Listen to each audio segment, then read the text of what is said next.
everybody, CW here. All right, I'm going to take you on a little bit of a different video. So, I've got two projects going on. I got the 98 Mauser restocking that I'm going to have to make a pillar for the back. Shouldn't be a problem. It's a standard 1/4 inch bolt, so I'm not perceiving any kind of problem. I've got a lot of stock. I've got some good aluminum pillars, just raw stuff. You can buy them on Amazon. Here's some right here, different lengths, and then you just cut them to the length you need and you're good to go. So aluminum pillars are just fine. You just gotta scuff up the outside so that you have some good tooth for the epoxy to grab, and that's easily done with a file or a saw. It doesn't have to be pretty, it's just a place for the epoxy to grab. But what I need on the second project, which is going to be the Marlin Squirrel, one of the bedding bolts on it is 3/16. So try as I might, I have two different orders in for 3/8 inch outside diameter, 13/16 inside. The first order I got was 13/16 outside. So it's basically capillary tubing. It's not what I want. This is close, but it's a little bit small. It's also short. I thought I had enough length here. This is the longest they offer in this diameter. It's a little bit short. So I took this and I chucked it up in the drill press, and I opened the bore up to be the correct diameter. It's just a whisker small as it comes out of the package. So not a big deal, but it's too short. Plus it's skinny. I'd rather have 3/8 diameter. 3/8 diameter just gives you a nicer surface, a bigger piece to work with. It gives you thicker walls. It just overall, it's going to give you a better pillar. And if you have room, 1/2 inch isn't too big. So these are 3/8. These are a little bit bigger. The brass is 3/8. The black is a little bit bigger. So it gives you a nice thick wall, which is what you want. So I decided that because I just can't buy them, I'm going to have to make them. So I don't have a lathe. I do have access to a lathe. So if I can't get this perfect, I will go over on the lathe and see if I can get, either he'll let me do it or my buddy will do it himself. It's simple. We just got to bore a hole centered through here, bigger than 3/16. So what's the next size up? I've forgotten the dimension.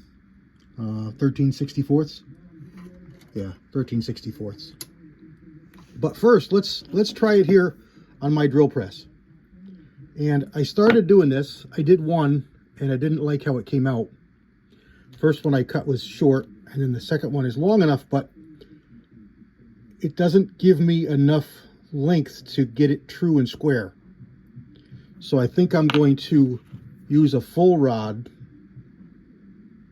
and then bore it, and then cut it after I get it bored. This will allow me to have all this length to get it straight and true. So let's see if I can make this work. I'll set you guys up as best I can to watch and put you in speedy mode because, you know, I don't want you to get hurt. And I don't know how YouTube is going to be. All I'm doing is drilling holes in metal. So shouldn't be a problem, but let's play it safe, and I'll put you in speedy mode and watch you. You can watch my setup and watch me drill this. Now I'm going to drill it with a small pilot drill first, and then I'll come back with the 13/64 bit. I wish I could just use this because it would be easier, but I just fear it's not going to be enough to give me. Maybe I'll try it. I just don't think it's going to be enough length because I got to chuck it in the chuck. Maybe it will. Maybe it'll be all right. I don't know. I guess the worst it can be is I have to do it over again, and it's not a big deal. So we're just going to drill a hole through the center of that, and hopefully we can get it centered. You know, I know I can get it centered to start. Hopefully it's going to be centered when it comes out the bottom, because we got compound runouts to deal with. You know, you got run out at the chuck, and then you got run out, 1.4 inches away. Brass is pretty soft, so it shouldn't be a big deal. It's not like steel. But let's see. Let's do it and see what we get. So let me get you set up. Stand by.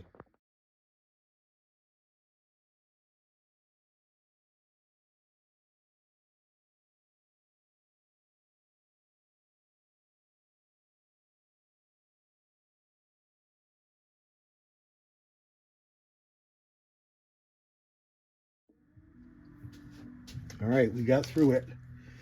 And it's brass. It drills very, very simple, very easy. Tried to go really slow so the drill didn't walk anywhere. You saw my idea, and that was to make it square. I already pre-prepped my table. I know that's square, front and back, left and right, to the bore of the press. But what I did was, I did that off screen before you saw, and then I just took the piece of stock and I put it in the chuck and spun it to make sure that it was square as my runout will allow.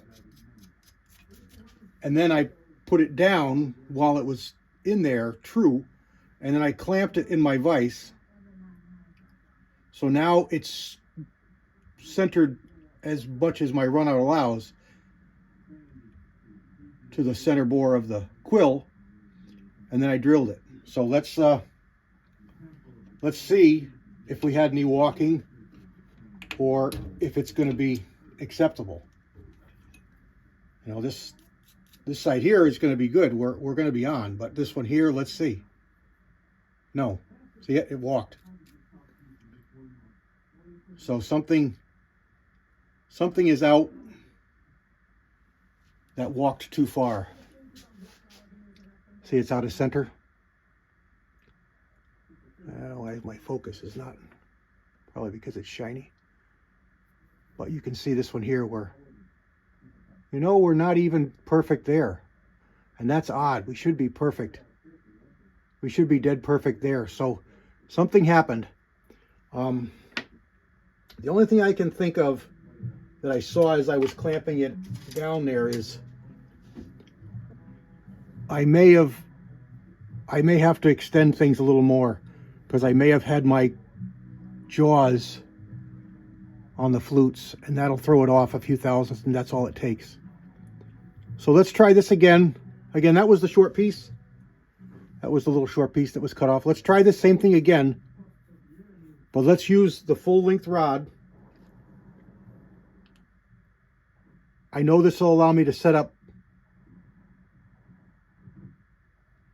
better, and then I'll get a little bit more distance here so that I can be sure that my drills are clamped on the shank and not into the flutes, because that could be enough to do it right there. So let me reset up, clean up my mess here. Let me reset up and try it again. Stand by.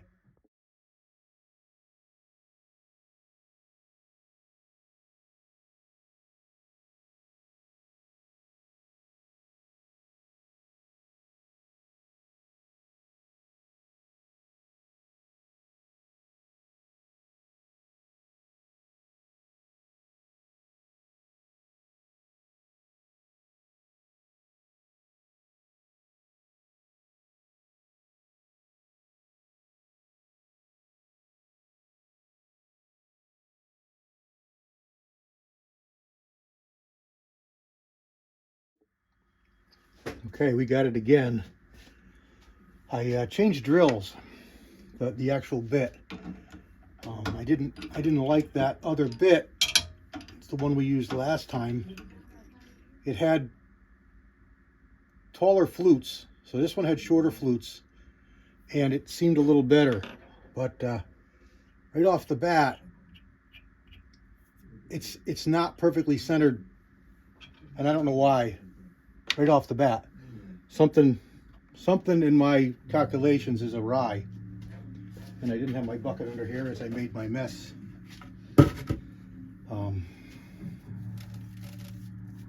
But it's really close. It's only a thousandth or so out of square, out of center on the top side. I don't know what that's going to equate to underneath. We're going to find out here in just a minute as we open this up. Silly of me not to put that bucket under here. Make this big mess. You guys can't see. You know, it's bad enough when you're doing this, you make a lot of chips, but if you could get the majority of them, it makes it a whole lot better. Easier cleanup when you really do a deep clean. If you can pick up all your, you know, the vast majority of your debris. Anyway, so I'll just do a little bit of tidying here. Put my bucket back in place, and let's get this out, part it off, and see how we might have done. And I'll show you. You know, we didn't drill all the way through, but you can see how it's. Now your eye can probably see that it's not perfect. If it's square, it'll be all right.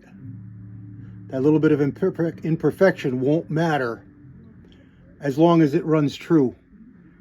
But if it walks either way, like the other one did, you know, starting out about the same, but then walking a good 10 thousandths more, it's going to be no good. So let me reposition the camera. I'll get the hacksaw out and we'll chop this off. Stand by. I guess I got you started. Ouch. All right. Use this as a rough guide for our length that we need.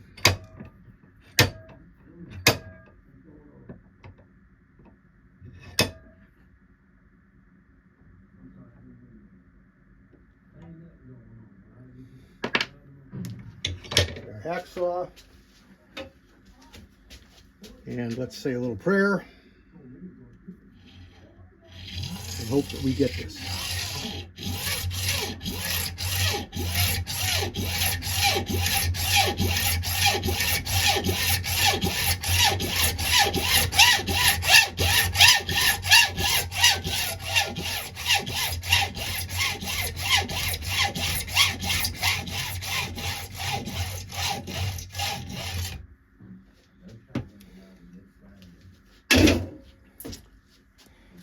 Let's look together here. Here's our top side. Oh, much better. Much better. I think we can use that. Good, good, good. I think we can use that. Awesome. All right, let me dress this up. Stand by. All right. There we go. So you can see it's not perfect, but it's really close. That's going to work. That's going to be just fine. Because when I put these in, I drill the hole, and I drill the hole just a little bit big to make room for the epoxy. And then this goes on in a bolt on the gun. And then everything is bolted in together. So the action,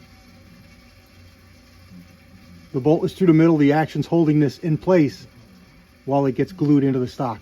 So this, I think this is going to work just fine. There we go. That's how I make a pillar when I don't have one. So we'll come back and I'll show you the rest of the work as we do it. I've done these videos a couple times and they don't get a lot of views, so I'm not going to spend a lot of time with it, but I will show you what I'm doing in case somebody's interested. So there we go.